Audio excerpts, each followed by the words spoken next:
30 preview. 30 jours. Oui, sir. 30 tracteurs. Oui, monsieur. On compte en tracteur dans cette preview. Oui. Et on compte pas en tank. Ah non. T'es d'accord? Ah, il n'y a plus à tank, hein. Rien à voir. Ah non. Rien à voir. Nous sommes au pays de Larry Bird. Tout à fait. C'est ça, hein? Tout à fait. Et de l'inclusion sociale. Vous êtes bien à Indiana, dans l'Indianapolis. Ou plutôt Indianapolis dans l'Indiana, tiens. Avec nos amis de la province. On va s'éclater aujourd'hui avec nos amis les Pacers. C'est un classique et surtout un plaisir de vous retrouver comme d'hab avec les deux Bob. Et ouais, Alex, c'était quoi l'indice? Kingston. Jamaïque. Bob Marley, Bob. Bob, Indiana. Pacers. Franchement, c'est peut-être le plus facile de toute la série. Course à pied, tête de cheval, Voilà, c'est ça. C'est incroyable, vous retrouvez encore un indice de qualité de la part d'Alexinator à la fin de cette vidéo. On va se régaler comme d'hab avec les 30 previews en 30 jours, la série préférée de votre joueur préféré sur votre chaîne YouTube préférée. Aujourd'hui, spécial Indiana. Si vous allez sur le site de Trash Talk, vous allez retrouver plein de papiers, si vous savez lire évidemment dans la région. Et on va pouvoir se régaler avec les salaires, la grande saison. Allez-y mot par mot. Hein? Mot par mot. Ouais. Zoomé. On va pouvoir se régaler évidemment avec des papiers sur les salaires des Pacers, mais aussi sur la saison incroyable à venir, ou bien le cauchemar à vivre. Toute la rédaction sera là pour vous accueillir. N'hésitez pas à télécharger l'application. C'est sur les smartphones, hein, pour ceux qui ne sont pas au courant dans Indiana. Voilà. L'application Trash Talk. Préférez le Wi-Fi à la maison. Hein. Ouais. Plutôt que la 4G dans le champ. Le champ, c'est HAMP. Hein. Mais le Wi-Fi, c'est un... Préféré. C'est une chaîne de magasins, non, Wi-Fi? C'est un conseil que je donne. Ah non, c'est Jiffy, pardon. Ouais. Rien compris. Tout ça aussi pour vous dire qu'il y aura un maillot des Pacers à remporter sur Twitter/X dans quelques minutes, là, si vous restez connectés.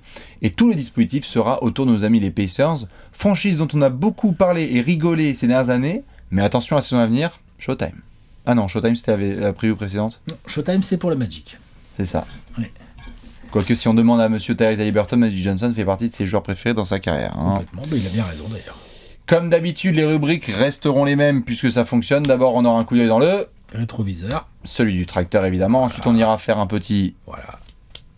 Le marché du village. Voilà, c'est ça, exactement. Fromage, jambon. Tout à fait. Le primeur. Fruits, légumes, exactement. Ensuite, on ira faire le 5 majeur. Tout voilà, à on fait. met 5 joueurs sur le terrain. Ensuite, on enchaînera avec la question de la mort. Exactement. Avant d'enchaîner avec le Gérard d'or. Exactement. Et de finir avec... le pronostic. Le pronostico, comme on dit, dans l'Indiana. Tout à fait. On va s'éclater. J'ai très hâte. Toujours un régal de faire la preview des Pacers. Pour ceux qui connaissent pas, preview des Bulls, preview des Pacers il y a quelques années. Un classique indémodable de YouTube. On est bon sur les rappels? Ouais, je pense. Léonce toujours à la prod. Un peu de TikTok si vous n'êtes toujours pas inscrit. Du grand jeu des experts. On est bon? Bah ouais. Toi, t'as mis la clé dans le tracteur, toi. Bah oui. Il y a des rétroviseurs sur les tracteurs. Tout à fait. Eh bien, on va pas perdre de temps. Ouais. Mesdames et messieurs, bienvenue dans l'amour et dans le pré. On va regarder tout de suite le coup d'œil dans le... rétroviseur. Quelle saison des Pacers? Pas mal. Monsieur le juge? Bah, moi j'avais dit 23 wins. Donc il y en a eu 35, où je dois reconnaître que j'étais loin. Ça fait partie des équipes qui m'ont le plus surpris. Et aussi par la manière. Ça a bien joué. Deuxième saison de Rick Carlisle. Ouais. Attaque qui se met en place. Pace de fou furieux. J'avais 23 wins aussi. Hein. Ça joue vite. Ça rigole pas du tout. Défense de merde. Hein. Du gruyère. Ah, alors, tout pourrave. on ira défendre plus tard. Le but, c'est... Si au basket, il faut mettre plus de paniers que l'adversaire, on va jouer très vite et on va en mettre des paniers, Ouais, ok? Sauf que de temps en temps, quand tu n'arrives pas du tout à stopper l'adversaire, tu as du mal à mettre plus de paniers. Ouais, mais de octobre à avril, regardez les Pacers, c'était bonnard parce que cool. Tu savais qu'il allait avoir 270 points. Et puis tu as 2 blessures de Tyrese Haliburton, une en janvier puis une un peu plus tard là en mars, qui font mal et qui cassent le rythme parce que sinon, ça se trouve, ils auraient pu arracher le play-in. Ben complètement. Hein? Complètement. On est d'accord. T'étais à l'équilibre. Ils étaient en place. T'étais à l'équilibre en milieu de saison. Et c'est la blessure du GOAT, du crack, Monsieur Tyrese Haliburton, qui est dans mon cœur depuis le début de sa vie, en fait. Quand on voit le début de saison des Pacers, il est hyper intriguant. On voit que Tyrese est vite injouable, que Mathurin cartonne en sortie de banc. On sait même pas s'il va être rookie de l'année ou sixième de l'année. Parce que c'est un truc de ouf. Lui a surpris du monde. Comment il est fort. Ouais. On a même Andrew Nembhard qui va nous régaler sur sa saison et qui va crucifier nos amis les Lakers. Tout roule. Et c'est vrai que cette blessure de Tyrese... crée en fait, c'est même plus un grain de sable, c'est un bâton dans les roues des Pacers. Non, ça peut plus jouer pareil. Parce que c'est le poumon, le leader et le crack absolu, mais il est quand même All-Star. Hein. Il est quand même All-Star, mais au niveau des résultats collectifs des Pacers, ça fait trop mal. Bah ouais, mais c'est marrant parce que je sais pas comment tu l'as noté toi dans le coup d'œil dans le rétro, mais quand j'ai fait le coup d'œil dans le rétro des Pacers, je me suis dit, mais attends, mais c'est pas la saison idéale, les mecs ils cartonnent, ils créent de l'espoir les 4 premiers mois, et les 4 derniers, on va bien se placer à la draft. Oui, c'est parfait en vrai. C'est clair, ça leur a permis d'avoir à nouveau un choix dans le top 10, bah ouais. dont on va parler dans la section suivante, mais concrètement, tu peux aussi avoir un petit somme de dire, putain, mais en fait cette année là on aurait pu arracher le play-in. Ils auraient pu, hein. Les Pacers étaient grave en place. dire que le niveau, c'était un truc de fou furieux au-dessus. Hein. Clairement. Hein, et puis sinon, il y aurait eu la fille de DeRozan qui aurait gueulé pour t'empêcher d'eux. Mais c'est vrai que le play-in était totalement à la portée des Pacers. Mais donc, entre blessures et puis, bon, on a aussi changé un petit peu de direction. C'est-à-dire qu'après avoir eu des années de rumeurs sur Miles Turner, comment faire le coup dans le rétro sans parler de l'extension de... Enfin, je veux dire, on est en train de sortir la punchline tous les ans de Miles Turner est transférable. Le mec qui prend 60 millions sur 2 ans par les Pacers. Pardon ? Sur 2 ans ? Mais non. Non. Il a pris 60 millions. Il a pris 40 millions sur... Attends. Non. Il a pas pris 60 millions sur 2 ans. C'était en ajoutant à sa saison actuelle, mais en fait c'est dégressif après. Tu pourras regarder les détails. Attends, j'y vais là. Du Miles Turner. Tu me fais peur. Moi j'avais retenu 20 la saison. Oui, mais en fait, le truc, c'est que quand on en reparlera, mais le fait est que Miles Turner a été conservé par les Pacers. Ça, on est d'accord. Alors que de base, c'était un mec qui avait plutôt c'était même pas un pied dehors. Attends, il y a eu des rumeurs de trade de partout. Le mec dormait à l'aéroport. Ça, on est d'accord. Dormait à l'aéroport tous les ans, que ce soit trade deadline ou en location. Tout à fait. Le mec n'avait jamais acheté à Indiana. Il était à l'hôtel. Grave. Le motel. Motel Indiana, c'est à faire. Pour continuer sur le coup dans le rétro, Chris Duarte, saison rookie intéressante. La sophomore, ça veut pas. Ça veut pas. Compliqué pour lui, puis en plus du coup l'arrivée de Ben Mathurin, ça lui fait pas du bien là pour le coup, parce que Rick Carlisle il a tranché dans le vif direct, il a fait oh là, mais en fait le rookie là, il va prendre toutes les minutes en sortie de banc. Bah ouais, sans forcément le titulariser puisque ça se passe vachement bien avec Bud Hield qui 40 millions sur 2 ans. 40 millions sur 2 ans. Tu m'as fait flipper. Ajoutez-le à sa saison actuelle, ça fait 60 millions sur 2 ans. Ouais, voilà. Ce qui est sûr, c'est que en effet, on a gardé Bud Hield dans le 5 majeur parce que la paire Tyrese Haliburton-Bud Hield fonctionne. 2 mecs à plus de 40% à 3 points qui prennent, c'est même plus un wagon de 3 points qu'ils prennent à 2. C'est des oufs en termes de backcourt. Hein. Ils peuvent tranquillement dire au fait, les Splash Bros, en fait, nous on n'est pas très très loin en termes de réussite et de volume. Ah mais non, mais ils sont là. Après c'est un jeu complètement différent. Bud Hield est vraiment un sniper et Haliburton c'est différent parce qu'il a aussi la responsabilité de la gestion du jeu, de créer pour les autres et tout. C'est vraiment encore autre chose. C'était vraiment une paire très intéressante, secondée magnifiquement par Ben Mathurin toute l'année. Donc on avait une triplette là sur le backcourt très cool. Plus Nembhard qui a vraiment fait le boulot. Coup de cœur. Après un peu plus compliqué sur les ailes. On va pas se raconter de salade. Genre, c'était qui les ailiers là, de nos amis là? C'était Aaron Nesmith. T'avais du Aaron Nesmith qui venait, tu devais parfois avoir quelques minutes, soit de notre ami O'Shea Brissett qu'on a vu après. Poste 4, t'as eu du Jalen Smith ou du Isaiah Jackson, mais ils ont pas mal glissé en 5 aussi, les mecs. Ouais, non mais en fait, au global, on parlait notamment, là on venait de se foutre un peu de la gueule du Thunder au niveau du rebond. Indiana, protection d'arceau, pas de problème. Parce qu'entre Isaiah Jackson et Miles Turner, ça y va. Athlètes, Par contre, contré, ok, mais au rebond les frères. Donc rebond et défense. Le secteur intérieur a pris tellement cher. Compliqué, très compliqué. Donc, ça s'est terminé à 35 matchs, qui était mieux que la plupart des pronostics, mais qui finalement, sur la physionomie de la saison, tu dis, c'est con, ça se trouve, ils auraient pu être pas loin, quoi. Oui, et pour autant, j'arrive pas à dire, les Pacers ont des regrets. Pas des regrets. Tu peux pas parler de regrets avec les Pacers. En fait, c'est quand tu regardes la physionomie, honnêtement, moi, quand Haliburton s'est blessé en janvier, j'étais là genre, moi j'ai pleuré. C'est moche pour lui. Déjà parce que je me suis dit merde, ça se trouve il va même pas être All-Star. Déjà pour lui c'est moche, mais en plus pour son équipe. Bah oui. Quel joueur. Bonne saison.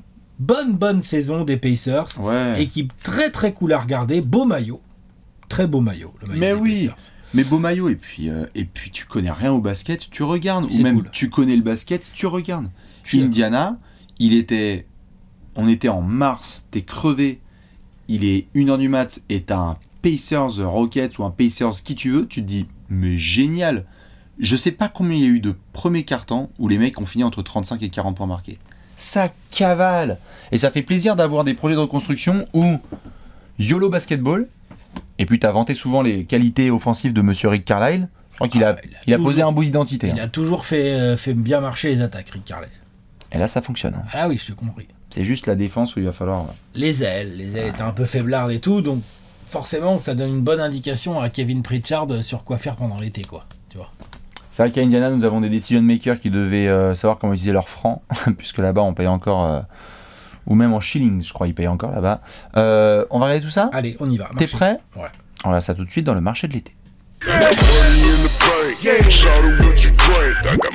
Le gros tableau ? Le gros tableau avec le marché de l'été bien actif de nos amis les Pacers. Ouais, comme prévu, hein. Prolongation d'Haliburton. Classique. On commence par là, non ? Ouais, la conférence de presse, elle était belle. Salut Tyrese, voici 205 millions sur 5 ans. T'as plus qu'à signer ici. Rien à redire. Ça s'appelle le maximum. Et rien à redire. Non. Mec, c'est logique. C'est logique pour lui. C'est logique de la part des Pacers. Et en plus, on y croit. Il y a un vrai truc.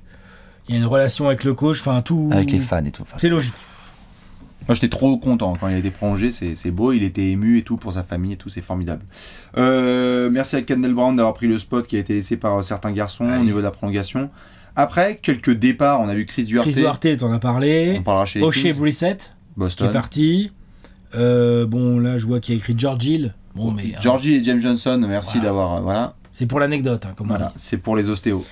Et là, il y a des arrivées. C'est pas inintéressant, les quelques arrivées qu'on a. Déjà, on a Jarvis Walker, numéro 7 de la draft. Ailier, athlétique, aime défendre, se bat au rebond. Et bonjour, qu'est-ce qu'on a dit dans le coup d'œil dans le rétro ? Défense, ailier, aime se battre au rebond. Ah, bah non. Hop, Jarvis Walker. Un choix pertinent de la part des Pacers. L'histoire retiendra que Bilal Coulibaly portait une casquette d'Indiana et Jarvis Walker de Washington, mais non. C'est inversé. Jarvis Walker ira chez les Indiana Pacers. Le profil de Coulibaly qui d'ailleurs aurait pu tout à fait intéresser les Pacers, mais je pense qu'ils avaient envie d'un mec plus 4 dans l'âme. On avait beaucoup d'argent dans l'Indiana, il fallait être dépensier. Ils sont arrivés à l'opening de la free agency et ils ont fait Bruce Brown. Bruce Brown. Tu vas être le joueur le mieux payé d'Indiana cette saison, si ça te dit. Il prend combien, 30 là Non, 20. Il prend 45 sur 2 ans. Comme la prolongation de Tyrese Haliburton n'a pas encore kické, qu'elle kickera la saison prochaine, si je dis pas de conneries. Il prend 22 millions cette saison. Ouais, c'est ça. C'est le plus gros salaire. C'est supérieur à Miles Turner. C'est supérieur à Buddy Hield. Cette saison, au moment où je vous parle, là, le joueur le mieux payé à Indianapolis, c'est Bruce Brown. Tout à fait. La deuxième année est une team option. Ils auront l'occasion de rediscuter ensemble. On n'arrêtait pas de parler à Orlando et à OKC d'un mec qui a la bague et qui peut rentrer dans un projet de reconstruction. Athlétique, aime défendre, joueur de devoir. Se sacrifie pour l'équipe, exactement. Franchement, trop bien. Il colle bien. Je pense que Rick Carlisle, il a dû dire je valide. Grave. Je valide à fond. Encore les besoins. Et comme les finances sont très saines, parce que pour l'instant, à part la prolongation de Tyrese Haliburton, t'as pas de gros contrats à venir. T'en auras peut-être, mais pour l'instant, voilà. Oui. T'es plutôt en mode qu'est-ce qu'on fait de Buddy Hield et qu'est-ce qu'on fait de Miles Turner. Donc, ils pouvaient se permettre. C'est-à-dire que mettre 45 millions sur 2 ans à Bruce Brown, il y a des gens qui disent waouh, c'est cher l'année. Oui, peut-être pour Bruce Brown, mais ils en ont besoin. Tout à fait. Donc, j'aime bien. Au moment où on parle, si ça se trouve, Buddy Hield a été transféré. Je ne l'ai pas mis ni dans la case des départs, ni dans la case d'y prolonge, ni quoi que ce soit. Il y a eu des discussions entre les Pacers et Buddy Hield pour essayer de trouver un truc ailleurs parce que dans son rétro, il y a Bénédicte Mathurin, il fait. Ouais. Ils peuvent peut-être jouer à côté. Hein. Ils peuvent peut-être jouer à côté. J'ai l'impression que ça peut partir. Et puis, vu que ça se passait pas très bien avec les Knicks, Obi Toppin, un ailier. Ah, il est fort. Ah, ouais. Plutôt 4-5 d'ailleurs. Ah, même. Ouais. Non, plutôt 4-5. Mais peut faire du rebond. Pas forcément un spécialiste défensif, hein, on va pas se raconter d'histoire. Non, mais qui essaye.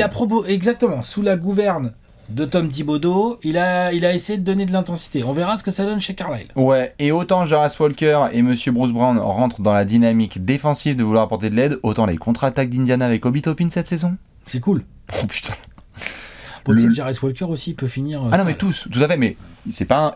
Mais oui, à l'inverse des tracteurs, dans le monde des tracteurs, bon, évidemment, c'est aussi le monde du NASCAR, mais ils ont dit attends, nous on arrête les punchlines, nous maintenant on veut des voitures, c'est GP Explorer, on veut que ça aille à fond la caisse. Donc c'est vrai que Obi Toppin rentre aussi dans cette mentalité offensive. Complètement. Donc, mercato bien équilibré. Indiana c'est parti des vainqueurs de l'été. Hein. Le front de courte a été un peu remanié, les contrats sont bien gérés. T'as de la flexibilité encore, c'est-à-dire s'il se passe des trucs, tu peux vraiment sortir le chéquier pour des mecs. Et en plus, tu dis à Rick Carlisle, vas-y mon grand, emmène-nous là où tu sais aller. Parce qu'il sait y aller, lui. Oui. Ricky. Non mais c'est vrai. Ricky Carlisle. Après, il faut mettre 5 mecs sur le terrain. Par contre, ça, c'est un peu un classique. Voilà, c'est ça. Ça peut aider à remporter des matchs. Est-ce que t'es prêt? Allez, vas-y. On va discuter de tout ça dans le 5 majeur.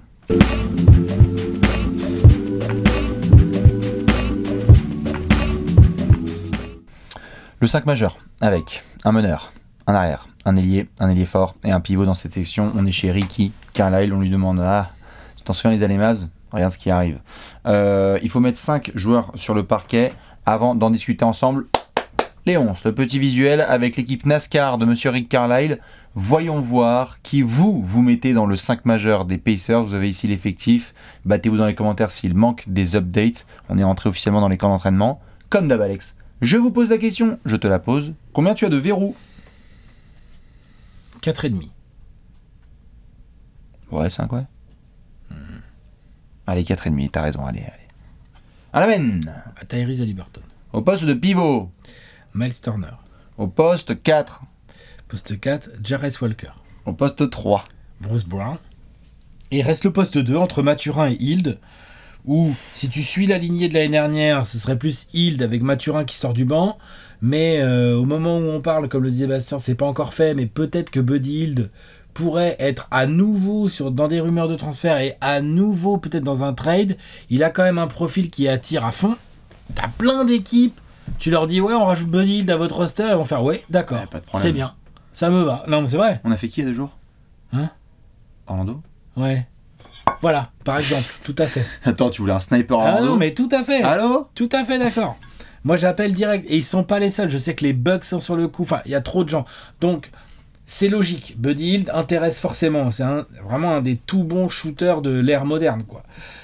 Énorme. Donc, la question se pose là, parce que Mathurin, il pousse fort. Après, Mathurin, on l'aime bien, là, dans son rôle de 6e homme. Il y a un peu plus de gâchis chez Mathurin. Il aime bien avoir la balle en main et tout. Il en perd un peu. Des fois, il shoot un peu. Il shoot clairement moins bien que Buddy Hield, hein, mais bon, shooter mieux que Buddy Hield, on répète, c'est pas évident. Moi, je trouve que le profil de Buddy Hield colle mieux presque à Tyrese Haliburton. Oui. Pas la balle, non, déplacement, machin et tout. Contre-attaque, c'est une horreur. Catch and shoot, l'autre, il se met direct dans le voilà, corner. c'est ça. Après, Mathurin a peut-être un potentiel défensif supérieur. Je te confirme. En même temps, un potentiel défensif inférieur à Buddy Hield. Bon, non mais t'es d'accord? Bah là, il vient de passer, là. C'est ça, tu vois. Donc c'est pas facile d'avoir un potentiel défensif inférieur à Buddy Hield. C'est ouf parce qu'à la base, il est arrivé en NBA avec un vrai profil défensif. Il y a Matt Colum, peut-être quand même, tu vois. McCollum en défense, c'est quand même pas ouf. Hein. T'as vu à New Orleans, ils sont obligés de mettre que des gars de 6'8 autour pour le cacher. Bref, on fera la preview. Tant que D'Angelo Russell sera sur ses parquets, on sera tranquille. C'est vrai que D'Angelo Russell, c'est un magnifique client également, j'avoue. Bref, donc, mais bon, t'as Haliburton à la main. T'as Bruce Brown qui va prendre le poste 3. Il a pas pris ce contrat pour être remplaçant. Il est titulaire. Il était remplaçant à Denver, il l'est pas. Je pense que le rookie Jarrett Walker va être titulaire. Parfait en termes de fit. Comment? Parfait en termes de fit. Exactement. C'est-à-dire qu'il colle vachement bien à ce qu'il va faire tout ce que Miles Turner ne fait pas. C'est vrai. Rebond, mastic et tout. Et Miles Turner en attaque, il va essayer de shooter à 3 points. Puis en défense, il va mettre des contres. Pas besoin du ballon pour vivre. Jarrett Walker, on lui souhaite, avec son beau potentiel, de se développer. Mais il peut aussi contribuer en année rookie et dire attendez, laissez-moi la mine. Je vais m'occuper de toutes les sales besognes. Je vais retrousser mes manches. Allez-y, les gars. Là où je veux bien voir comment Rick Carlisle va s'organiser, c'est sur le banc au niveau rotation. Donc t'as toujours TJ McConnell. À la bataille avec Andrew Nembhard, parce que moi je suis en kiff total et il peut être vraiment le backup de Tyrese. T'as du Hield ou du Mathurin en fonction de qui est titulaire ou de qui est encore dans le roster. Ouais. Après t'as Aaron Nesmith, t'as donc Obi Toppin, on en a parlé. Je sais plus s'ils ont gardé Jordan Nwora. Il me semble que oui. Ouais. Et t'as des Jalen Smith ou des Isaiah Jackson pour aller compléter la rotation poste 4-5. Bon, c'est pas un banc qui fait rêver. Hein, non. Pour peu que Hield s'en aille et que Mathurin devienne titulaire, moi je suis désolé, je trouve que c'est pas un banc de ouf. Non, bien sûr. Va falloir être créatif niveau Carlisle pour trouver les bons trucs. S'il y a des joueurs qui vont se battre, hein, Nembhard il est intéressant, Nesmith on sait qu'il va donner, les Jalen Smith, les Isaiah Jackson ça va ramener de l'intensité, mais quel mec est vraiment capable là de nous amener 20-25 minutes de vrai jeu là? C'est ça un petit peu l'interrogation, c'est qu'on a donc dit que Bruce Brown qui est un 6e homme énorme d'une équipe championne, devient titulaire. Et on l'avait vu en titulaire avec notamment les Nets, où c'était pas mal. Il rendait des services dans son rôle de point center, là, où en fait c'est pas point center à Jokic, mais c'est juste que c'est un meneur qui joue intérieur, quoi. Enfin, en termes de dimension. Oui, là il va jouer 3. Là, il va être 3 et parfois descendre un petit peu. Tu demandes à un rookie tout de suite d'intégrer. Donc c'est vrai que il y a un alliage. Il faudra voir. Il y a Daniel Theis, évidemment, qui est aussi dans l'effectif. Oui, donc vrai, je l'ai pas cité, mais oui. Il faudra voir aussi comment utiliser ses minutes. En fait, moi j'adore la triplette, parce que c'est 2 joueurs plus un coach. La triplette Carlisle, Haliburton, Nembhard avec un McConnell derrière. Moi je trouve ça nickel dans l'NBA actuelle. C'est pas mal. À la main, j'ai pas de problème. C'est vrai qu'il y a juste ces histoires sur le poste. À la fois c'est intérieur. C'est qui? Parce que Jarvis Walker et Miles Turner, je te dis pas que ça me fait rêver comme raquette, mais ça a l'air complémentaire, et en attaque et en défense. Mais derrière, c'est qui ta première rotation? C'est Obi Toppin alors? Est-ce que c'est Theis qui va vite rentrer parce qu'il a l'expérience et du coup Obi Toppin va devoir être un peu guetté, un peu mis sur le côté, mais tu viens de le recruter? Il va falloir trancher entre Jalen Smith et Isaiah Jackson, mais je crois que Jalen Smith avait été prolongé l'année dernière. Il n'y a pas de place pour tout le monde là. Donc là, il faut trancher, ouais. C'est compliqué. Ouais. C'est compliqué. C'est le sujet. Et en plus, c'est vraiment un sujet important parce que mieux défendre va vraiment être une des clés pour les Pacers. Le développement des Pacers. T'as pas le choix. Ouais. Si tu défends pas mieux, tu vas te retrouver comme un connard hors du play-in. Ouais. C'est sûr et certain. Si tu veux aller jouer ta chance et essayer d'emmener ton équipe en play-off dans le sillage d'Haliburton, faut continuer à mettre des shooters autour, mais il va falloir que ça défende. Tout à fait. Non, mais on est d'accord. Donc il y a en tout cas du sexy sur le papier. Ouais. Parce que quand tu regardes le 5 majeur, moi je vais grave cliquer sur les Pacers parce que ça peut être énorme en termes d'attaque, contre-attaque, même attaque placée. Enfin, il y a des trucs hyper intéressants. On voulait des vétérans, il y en a. On voulait du développement, il y en a aussi. Donc en fait, ça y est là, on est en range des previews. Ouais. On vient de faire Oklahoma City. On est dans le range où on fait bon, En range de on y va en playoff ou on n'y va pas? Tout à fait. Et est-ce que en fait tu gagnes un match sur 2, 41 matchs sur 82, ou est-ce que tu gagnes un peu moins? T'es un peu moins. On sait pas trop. Et c'est là qu'on veut bien voir vos avis sur les Indiana Pacers parce que on a vu beaucoup de projections dans tous les sens. Ouais. Il y en a qui les ont mis hors du play-in, soit en négatif, soit en positif. Beaucoup de potentiel. Est-ce qu'on va se poser une grosse question? Il faut. La muerte, comme on dit dans l'Indiana. Ça parle beaucoup espagnol là-bas. Tout à fait. Les fameux hispanophones d'Indianapolis. On vous dit bonjour. Allez, pregunta. Tout à fait. Tu es prêt? Ouais. C'est l'heure de la question de la mort.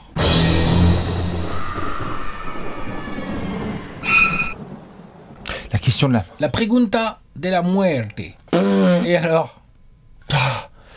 Dans cette section, on se pose des questions de la mort. La question des Pacers est la suivante pour la saison 23-24. Est-ce que Indiana est le meilleur projet jeune à suivre à l'Est? Beaucoup de projets qui sont très intéressants. Alors, c'est qui les concurrents? Les Pistons? Je t'ai interdit de rire. J'ai pas rigolé. Le Magic?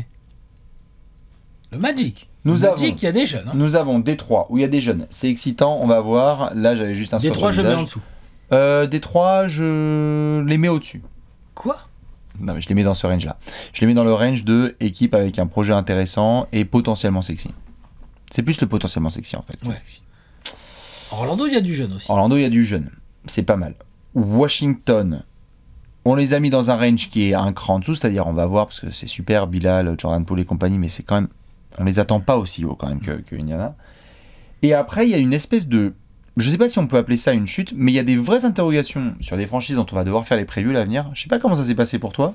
Il y a une espèce de range là avec Indiana, où je sais pas comment ça va se passer pour Chicago, pour Toronto. Projet de jeunes, Chicago. Non mais tout à fait, mais juste en termes de... pardon, parce que moi j'étais en train de ranker un peu les projets de jeunes. Tout à fait, et je vais continuer à le faire, je te mets juste la perspective, c'est en gros, on se pose des questions notamment sur Nets, Raptors, Bulls, peut-être d'autres équipes dont on va faire le classement, et quelqu'un va potentiellement pouvoir prendre le leap. Est-ce que c'est une équipe jeune comme Orlando, ou est-ce que c'est par exemple Indiana? J'ai l'impression que Indiana, c'est le projet jeune à suivre. Atlanta, c'est pas un projet jeune. Brooklyn, je pense pas que c'est vraiment... On peut dire qu'il y a des jeunes, mais c'est pas... Il y a des jeunes, mais je suis pas... Je ne mettrai pas là non plus. Et du côté de Cleveland, je pense que ça reste encore un projet jeune parce qu'il y a des joueurs type jeunesse. Ah, les titulaires, il y a pas mal de jeunes. Entre Darius, Evan Mobley, etc. Tout à fait. Et donc, juste déjà pour répondre à cette première question, est-ce que tu vois des projets qui sont sur le papier plus excitants? On parle de projet, hein, pas des trucs avancés. Bah, Cleveland. Oui, quand même. C'est bien avancé quand même. Ah, et puis ils sont pas plus vieux qu'Indiana. Ouais. C'est-à-dire qu'en fait, les mecs sont allés en playoff. Alors, on fera la preview de Cleveland. Oui. On peut pas dire qu'ils nous aient fait rêver en playoff, hein, pour le coup. Mais enfin, Garland, je pense pas qu'il soit plus vieux qu'Haliburton. La raquette, Mobley, même Jarrett Allen, hein, il est pas si vieux que ça. Il est beaucoup plus vieux que ça, ouais. Tu vois, non, et tu as quand même encore des Okoro, bon, on verra où ça va et tout. Enfin, non. Projet jeune, très intéressant. Pour moi, numéro 1 à l'Est, c'est les Cavs, mais effectivement, juste derrière, on peut mettre les Pacers. Je reste sur les Cavs parce qu'ils sont très bien avancés, mais en termes de moyenne d'âge, allez voir, c'est assez effarant, hein, même avec les ajouts qu'ils ont fait, on en parlera dans leur preview.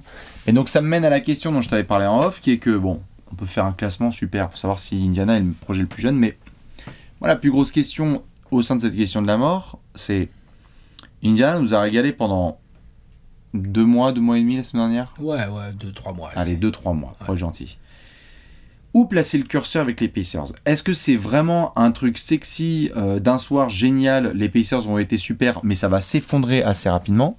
Ou est-ce qu'on peut vraiment prendre ce projet au sérieux? Et sur quoi se baser si on dit que c'est un projet sérieux? Oh non, moi je pense qu'on peut vraiment prendre au sérieux ce projet. Je suis d'accord, ça se définit comment? Problème, la défense. Oui. Il faut essayer d'y remédier avec des profils de joueurs. Donc là, ils ont essayé, on en a parlé juste avant, Bruce Brown, Jarrett Walker et tout. Comme je te posais la question, comment est-ce que tu définis un projet sérieux, jeune? Qu'est-ce qui fait que eux, tu les mets à cette place? Déjà, il y a un alliage que j'aime bien et qui fait sérieux pour moi, c'est que tu as un vrai coach d'expérience qui connaît la chanson et un meneur All-Star. Tout à fait. Pardon, mais déjà, ça, c'est 2 excellentes bases. Orlando n'a pas ça. Et attends. Il y a plein de gens qui n'ont pas ça en NBA. Tout à fait. Après, ils ont d'autres trucs. Mais ça, ils l'ont pas. Donc, pour moi, déjà, ça, c'est le bon truc de projet solide. Ensuite, j'aime bien ce qu'a fait le management cet été. C'est le signe d'un management qui a capté ce qui manque. C'est-à-dire qu'on dit, voilà, défense, machin, solidité, joueur de devoir. T'en prends un qui a le profil en tant que rookie et t'en prends un, Bruce Brown, qui a le profil tout court, il l'a montré et tout. Tu les prends, tu mets le prix qu'il faut, tu montes un petit peu à la draft, enfin tu vois, tu fais ton petit machin non, tu te baisses à la draft, enfin bref, tu fais ce qu'il faut mais ils ont pris pour avoir les joueurs. Absolument. Donc t'as le coach, t'as un meneur All-Star, tu identifies tes faiblesses et tu essayes de les combler du mieux que tu peux. Maintenant, il faut jouer et voir ce que ça donne. Donc oui, projet sérieux. Maintenant, il ne deviendra vraiment sérieux que le jour où genre ils seront dans une série de playoffs et qu'on pourra vraiment juger de Tyrese Haliburton en playoffs, Bien sûr. J'en sais rien moi, de Ben Mathurin, de tous ces gars-là quoi. Si je t'écoute, est-ce que ça veut dire qu'un projet ne peut pas être pris au sérieux s'il n'y a pas de défense vraiment bien installée? Non, je l'aurais pas dit comme ça, mais disons que là, dans le cas d'Indiana, c'est vraiment problématique. Mais on a vu par le passé des équipes être prises très au sérieux, alors que défensivement, elles ne nous faisaient pas non plus rêver. Mais on savait qu'elles allaient tellement te casser la gueule en attaque, qu'elles allaient être réguliers, super meneurs, meneurs All-Star, coach d'expérience et tout, on en a vu. Salut les Suns. Non mais tu vois, c'est vrai. Donc ça existe. Maintenant, c'est pas idéal. Surtout que dans la NBA actuelle, on voit bien année après année. On voit bien qu'en régulière, bon, voilà, on parle pas trop, on parle un peu de défense et tout, mais on voit bien en fait que les équipes qui réussissent tout au long de la régulière à mettre en place des choses défensivement, elles sont capables après de répéter en play-off. Et celles qui sont pas capables de répéter en play-off, en général, c'est pas celle-là qu'on retrouve avec la bague au doigt. Hein. Tout à fait. Moi, je crois aussi au sérieux de ce projet pour tout ce que tu as mentionné, là, avec notamment Rick Carlisle et Tyrese et les garçons qui sont autour. Ce qui est intéressant, c'est qu'on vient de faire la preview du Thunder, et il y a un truc qui nous a tout de suite mis dans la case projet sérieux, on y va en fonce, au-delà de Shai, et au-delà du fond de jeu, c'est que c'était pas non plus Shai dépendant. On a loué les efforts de Jalen Williams, de Josh Giddey et de Lou Dort. Pour le moment, quand tu parles Pacers, j'ai l'impression que tes garanties, c'est Carlisle et Haliburton, mais on ne sait pas qui est vraiment Ben Mathurin. C'est vrai. On ne sait pas qui est Jarrett Walker. Qui c'est la deuxième vraiment option offensive de cette équipe? Et c'est exactement là où je veux en venir, c'est pour le moment, c'est Tyrese avec un coach entouré de mecs qui veulent galoper. Voilà. il faut qu'on ait minimum 2 têtes. On a parlé, on avait des étoiles dans les yeux en parlant de Franz Wagner et de Paolo Banchero parce qu'on avait au moins 2 cracks. Ah mais complètement, je pense que le Magic a un équilibre global meilleur. Oui, mais il faut que Bénédicte Mathurin, parce que c'est lui le premier en fait. A priori oui. C'est lui qui doit tout de suite confirmer et nous dire... À moins que Jarvis Walker... En fait, on s'est trompé, en fait, c'est Kevin Garnett, tu vois. Et on leur souhaite. Tu vois, non, évidemment. Mais c'est vrai que moi, c'est le dernier élément qui, à moi, me manque, au-delà de la défense. C'est le dernier élément qui me manque pour permettre à ce projet d'être pris par tout le monde au sérieux.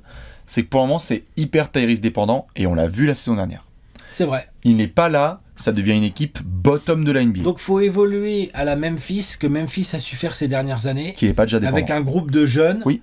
Qui progresse, qui monte en régime et tout, mais quand Ja Morant se blesse, bah on est là, on fait oh putain, waouh, oh putain, ça continue à dérouler trop bien, il y a une identité de jeu. Bah ils étaient deuxième, bah ils sont toujours deuxième. Exactement. Et totalement. Et donc ne pas avoir des coups de mou que la saison régulière peut apporter parce que tu fonces à 200 à l'heure. Moi, c'est surtout ça que je vais surveiller. Il va falloir un peu de défense par contre pour ça aussi. Non mais je comprends, c'est sûr. Mais j'ai l'impression que beaucoup du projet se déroule autour des épaules de l'évolution de Bénédicte Mathurin et de ce que Jarvis Walker peut donner. Oui. Parce que Miles Turner, on l'a le plafond. Ah oui, on l'a. On va pas. Attends, putain, si on fait depuis des années des rumeurs et que là il nous fait une saison en 25-15, je pense pas. Nope. Et j'ai pas l'impression que Jalen Smith et Isaiah Jackson vont nous. Ça serait des surprises. Ça serait des grosses surprises. Donc il faut que quelqu'un sorte du lot. Dites-nous, vous, si vous pensez que les Pacers, c'est non seulement un projet sérieux, mais surtout, qui doit et va sortir du lot pour permettre à Tyrese Haliburton et Rick Carlisle de dire hey, poussez-vous les Bulls, poussez-vous les Hawks, poussez-vous les Nets, les Raptors et ne sais-je, j'ai cité que quelques équipes, hein. Mais on va enfin retrouver les playoffs parce qu'on a envie de voir Indiana en playoffs. Exactement, c'est l'idée. C'est l'idée, mais la bataille va être rude. Hein. La bataille va être très rude et on en parlera d'ailleurs notamment dans le pronostico parce que les Pacers à classer, c'est une belle galère. Pas facile. Et si on allait voir le peuple? Les Gérards Siodan pour vous servir. Siodan, t'es prêt? Ouais, vas-y. Terre du Gérard d'Or.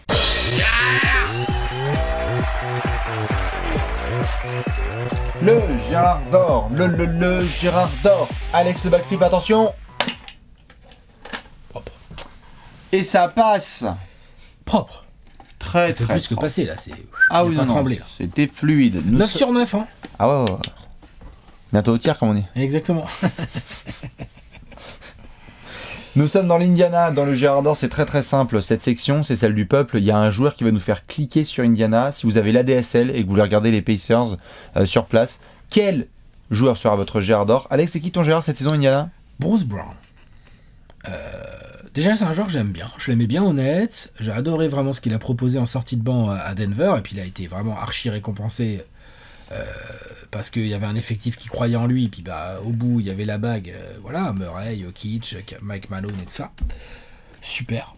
Là, situation complètement différente. Vraiment, moi, je l'attends. Je vais cliquer sur les Pacers pour regarder Jarvis Walker, pour regarder Haliburton, machin et tout. Bien sûr, leur basket offensif. Mais là-dedans, Bruce Brown, c'est-à-dire que Bruce Brown, il a été habitué à être dans des effectifs où il a un temps de jeu, qui est ce qu'il est, on ne l'attend pas trop en attaque, s'il met sa dizaine de points, il défend dur, il prend 3-4 rebonds, il fait 2-3 passes d'ess, tout le monde fait « Waouh, Bruce Brown, il fait grave son taf ». Là, Bruce Brown, s'il tourne en 10-4-3, ça va pas le faire. T'es d'accord ou pas? Ah bah on va dire super, t'as pris ton chèque, merci, au revoir. Voilà, on va dire super, génial, retourne donc sur le banc. Ah, t'as plumé les Pacers, t'es relou. Retourne donc sur le banc d'une grosse équipe. Non, là les Pacers vont avoir besoin, dans la continuité de ce qu'on disait dans la section précédente, je te dis pas que Bruce Brown va devenir la deuxième option des Pacers, c'est pas ce que je dis. Juste, il va avoir besoin de plus d'agressivité de sa part, d'aller chercher des lancers, de se bouffer le meilleur attaquant adverse, et de scorer plutôt 13, 14 points, de rentrer quelques gros tirs quand il faut dans le corner, et puis si tu peux de temps en temps un peu aider à la création quand Haliburton est sur le banc, on prend. Donc c'est pas du tout le même rôle. On est plutôt sur la bonne grosse trentaine de minutes par match. Tu vois, je regardais là. Bruce Brown, il a jamais joué 30 minutes par match. Le plus qu'il a fait, c'est à Détroit, lol, où il a joué 28 minutes par match sur la saison 19-20. Voilà. C'est là qu'il explose. Dans ces saisons-là, mais sinon c'est plutôt 22-24 minutes. L'année dernière, avec les Nuggets, il était en revenu à 28 minutes parce que 6e homme attitré. Mais ça, c'est le plancher en fait. de ce qu'il va avoir. Et avec plus de minutes, il va devoir nous proposer plus que 11 points, 4 rebonds, 3 passes. Obligatoire. Les Pacers ont besoin de sa production. Et non seulement s'il ne produit pas, on va dire ouais, bah voilà, ils l'ont surpayé et tout, mais en plus, ça va être vachement préjudiciable pour les Pacers parce que bah ils ont besoin de sa production. Il n'y a pas à tortiller. Quoi. Bien sûr. Il n'y a pas à tortiller. Bruce Brown attendu au tournant. Ouais. Un des plus gros factor X de toute la NBA hein. Cette saison, Bruce Brown, non pas parce que les Pacers jouent le titre, mais s'il est capable de mettre 16 points par match avec 6 rebonds et 4 passes, tu sais que les Pacers, c'est pas du tout la même ambiance. Ouais, et en plus, c'est un excellent Gérard dans cette section parce que non seulement ça concerne la preview des Pacers, mais ça concerne aussi la preview des Nuggets. Ah bah ouais. On va voir Denver sans Bruce Brown, ce sera intéressant à regarder. La preview demain de Denver. Magnifique, monsieur Bruce Brown en Gérard d'or. Alors évidemment, j'ai envie de prendre Tyrese Haliburton tous les ans. Notamment sur cette interrogation de le retour de la Melo Ball la saison prochaine. Et Jalen Brunson continue à pousser. Est-ce qu'il sera encore All-Star ? On va surveiller. Je vais prendre son backup, monsieur Andrew Nembhard. Si vous êtes un geek de la NBA et que vous avez suivi la semaine dernière, vous savez très bien de qui je parle. Sinon, c'est pas trop le genre de joueur dont on parle à monsieur et madame tout le monde. Excellent backup, capable de pénétrer, de scorer pour lui, de distribuer, proprissime. J'adore ce joueur, il rentre ses 3 points, il est clutch s'il faut, il charrie. On est en train, doucement mais sûrement, selon moi, d'assister à la naissance d'un combo meneur titulaire, meneur backup, élite en NBA. J'adore déjà Tyrese, ça c'était sûr. J'adore Andrew Nembhard en backup, donc non seulement pour un de mes joueurs préférés, il a explosé totalement statistiquement, mais en plus son backup est exactement ce qu'il faut. On ne sait pas combien de temps TJ McConnell va rester dans ce rôle, ni dans l'Indiana sur les années à venir, mais Nembhard, avec Tyrese Haliburton, ça se trouve on peut se rapprocher de ce que tu mentionnais avec Jane Pala, Tyus Jones. J'aimerais bien qu'on se rapproche de ça. Et que lorsqu'on fasse des discussions dans quelques mois, on se dise Tyrese Haliburton plus Andrew Nembhard, c'est le top 1, 2, 3 des meneurs plus backup. Je pense vraiment qu'ils ont la capacité, vraiment. Donc ça veut dire aussi qu'Andrew Nembhard, dans des situations, soit parce que Tyrese est absent, soit parce que Rick Carlisle aime bien tester aussi des line-up de fou en fin de match où il dit bah, je vais mettre les deux sur le parquet, comme ça fait une double pénétration possible et vraiment parce que tous les deux ils ont du culot. Si ça se trouve, on va se regarder nous, ensemble, sur pareil la mi-saison et on va se dire attends, Indiana ils sont bien classés, c'est qui leur 6e attitré? Fuck, c'est Andrew Nembhard. Ça va pas être le 6e de l'année, mais on est obligé de le mentionner parce qu'en fait c'est un gars qui fait le boulot et ce n'est plus monsieur Bénédicte Mathurin parce que Mathurin on va l'attendre dans le 5 majeur bientôt. Dans le 5 majeur, dans le cas d'un trade éventuel de Buddy Hield et tout, non bien sûr. Et donc autant l'année dernière Bénédicte Mathurin il a pris le banc entre ses mains, il a dit il n'y a pas de souci Ricky, je m'en charge, autant si on suit là la logique dont on parlait, il va falloir que quelqu'un prenne le banc en main. Je pense que c'est dans les mains d'Andrew Nembhard et qu'il a les reins pour et les épaules pour. J'adore ce joueur. N'hésitez pas à regarder les minutes de remplaçant des Pacers, il a tout pour cartonner avec Tyrese Haliburton. C'est bien, j'aime bien aussi. Bruce Brown pour Alex et monsieur Andrew Nembhard pour Bibi. Dites-nous vous qui est votre Gérard, on va devoir finir. Pronostico. On va aller l'avenir. On va dire l'avenir ? Allez. C'est l'heure du pronostic.